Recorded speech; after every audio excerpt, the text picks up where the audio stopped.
कैसा हो, हमारा विधायक कैसा हो, और जीत गया भाई जीत गया, और जीत गया भाई जीत गया, और जीत गया भाई जीत गया। और भारत माता की, भारत माता की। देखो, मैं देश के कोने कोने में जाता हूं, लोगों के दिल में भारत माता की जय करने की इच्छा भी होती होगी, लेकिन वीरों की भूमि से जो ताकत आती है वो सुजानगढ़ से देखने को मिलती है मेरे भाइयों का। भारत माता की, भारत माता की, भारत। कि राजस्थान में चूरू की धरती पर सुजानगढ़ जाना है तो मैं मन ही मन खुश हो रहा था कि उस धरती को नमन करने का अवसर मिलेगा जिस धरती से वीर जवानों ने देश की सेवा की है, देश के बॉर्डर पर जाकर देश को बचाने का काम किया है, हम सबको और देश को आगे बढ़ाने का काम किया। सबसे पहले मैं आपके चरणों में प्रणाम करता हूं, आप सबको नमन करता हूं। देश और दुनिया के किसी कोने में जाएं, आपके यहां के नौजवानों ने अपनी काबिलियत का परचम लहराया। बाहर के देशों में या देश के किसी हिस्से में चले जाए, अर्जुन मेघवाल जी कह रहे थे पुदुचेरी से आए, गजेंद्र सिंह शेखावत जी पश्चिम बंगाल के चुनाव से आए, मैं असम राज्य का चुनाव निपटा कर आया हूं। मैं ये कह सकता हूं कि वहां पर भी हर कोने में चूरू के लोगों ने जाकर अपना परचम फहराने का काम किया है मेरे भाइयों। लेकिन आज तो मैं आप सबके बीच में आया खेमाराम जी मेघवाल जी के लिए वोट मांगने के लिए, आपसे हाथ जोड़कर निवेदन करने के लिए कि जो मैंने उन राज्यों में केरल, तमिलनाडु, पुडुचेरी, असम, बंगाल में देखा है कि भारतीय जनता पार्टी का कमल खिलने की तैयारी है, आज राजस्थान के पास अवसर है एक बार सोई हुई सरकार को जगाने के लिए कमल का बटन दबा देना, खेमाराम को जीत दिला देना। भाई और बहनों, मैं ये पूछना चाहता हूं, ऐसी कौन सी सरकार देखी होगी आप जहां पर शिक्षक जाते हो? मेरे पिता तो प्रोफेसर, अध्यापक का मान सम्मान, अध्यापकों का मान सम्मान, हर मां जब अपने बच्चे को स्कूल पर छोड़ने जाती है वो अपने से ज्यादा विश्वास उस अध्यापक पर करती है कि मेरे से ज्यादा ध्यान वो अध्यापक रखेगा, उसके बाद छोड़कर आती है। लेकिन गोविंद सिंह डोटासरा के पास अगर इस प्रदेश के अध्यापक जाते हैं तो वो कहते हैं नाथी का बाड़ा नहीं है। क्या कहते हैं? नाथी का बाड़ा नहीं है। अरे आप अध्यापक की सुनना सुनो, हमारी सरकार आने तो पूरा मान सम्मान देगी, तो भारतीय जनता पार्टी की सरकार देगी मेरे भाई और बहनों। ये समय आया है आपके पास उपचुनाव के माध्यम से राजस्थान और देश में एक संदेश देने का कि राजस्थान जिसको दुनिया भर में जाना जाता है संस्कृति और शिष्टाचार के लिए, इस कांग्रेस ने बना दिया है राजस्थान को अत्याचार और भ्रष्टाचार का अड्डा बना दिया है इन लोगों ने। कहां संस्कृति शिष्टाचार, कहां अत्याचार भ्रष्टाचार। बलात्कार के इतने मामले हो, अपराधियों को पकड़ना तो दूर की बात, जेलों में बंद अपराधी भी छूट जाते तो अशोक गहलोत की नाक के नीचे छूट कर चले जाते, उनके अपने जिले में हो जाता। भाई और बहनों, ये शर्मसार करने वाली घटनाएं, जो सड़क निकलती है उसकी मांग को सीआरएफ में कनुता से लालगढ़ की सड़क की बात हो, इन्होंने पुरजोर मांग रखी, उसको स्वीकार भी किया गया और प्रधानमंत्री ग्रामीण सड़क योजना में भी 70 किलोमीटर से ज्यादा लंबी सड़कें भी मंजूर कर दी गई।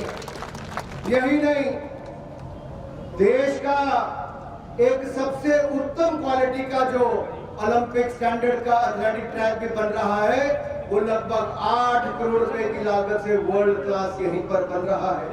2 नेशनल हाईवे भी दे दिए गए, यही नहीं, इसके अलावा अगर किसानों को सबसे ज्यादा मुआवजा प्रधानमंत्री फसल बीमा योजना में कहीं पर मिला तो 1150 करोड़ रुपया यहाँ पर मिला है मेरे भाइयों। हम लगातार प्रयास कर रहे हैं।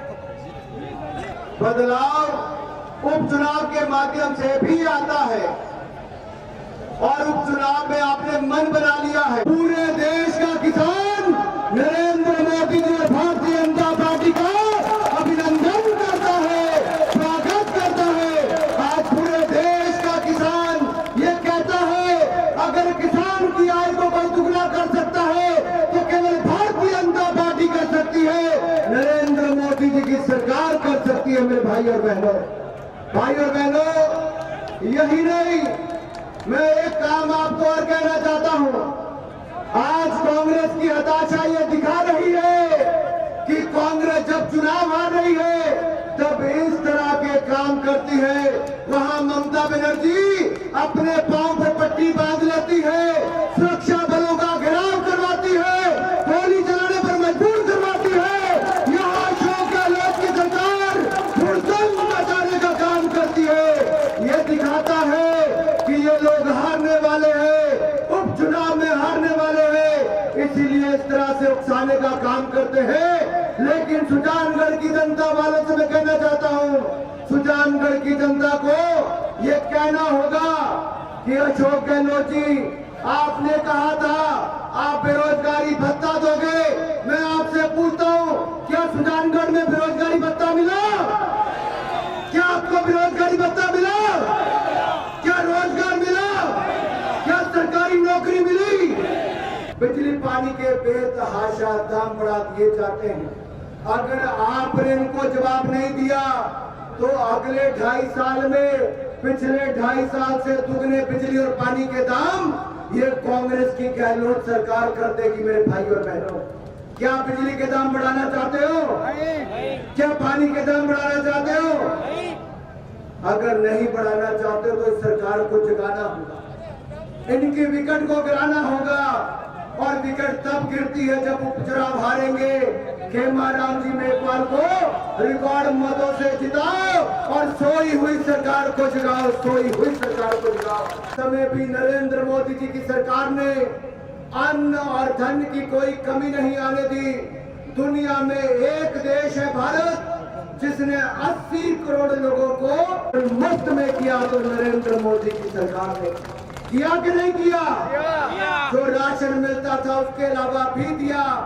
20 करोड़ बहनों को जिनका जनधन खाता मोदी सरकार में खुला, उनको 1500 रुपया एक बहन को, 31,000 करोड़ रुपया बहनों को मदद नकद की तो नरेंद्र मोदी की सरकार ने 3 महीने रसोई गैस का सिलेंडर मुफ्त में भरवा कर दिया।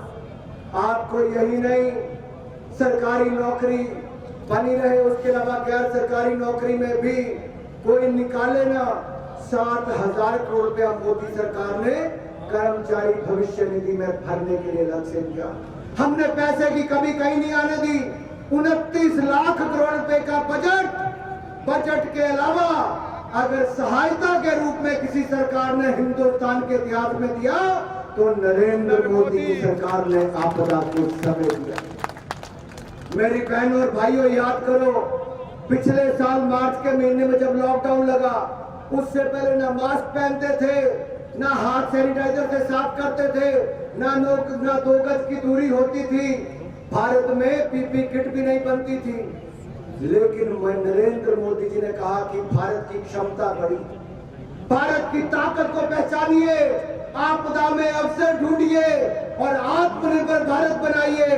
3 महीने के अंदर हिंदुस्तान की जनता ने 5 लाख पीपी किट एक दिन में बनानी शुरू कर दी और दुनिया भर के देशों के साथ साथ भारत को देनी भी शुरू कर दी। ये है भारत की ताकत, ये है भारत की ताकत। लेकिन ताकत पहचानने वाला नरेंद्र मोदी, यहाँ की जनता की ताकत बढ़ाने वाले नरेंद्र मोदी जी, आपदा में अवसर में बदलने वाले मोदी जी है।